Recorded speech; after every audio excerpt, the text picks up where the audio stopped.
ওনারা পরিষ্কার করে দিয়েছে। যাই হোক, আমি অন্য একটা ভিডিওতে জিহ্বা পরিষ্কার করা দেখাবো।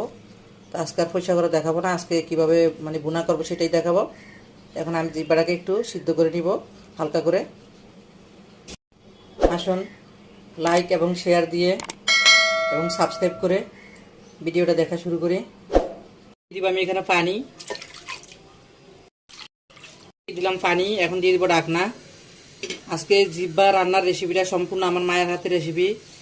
তো আমিও সবসময় ব্যবহার করে রান্না করি। এটা কোনো মানে কোথা থেকে নেওয়া রেসিপি না, এটা সম্পূর্ণ মানে আমার মায়ের হাতের রেসিপি। আমি সবসময় এইভাবে করে রান্না করি।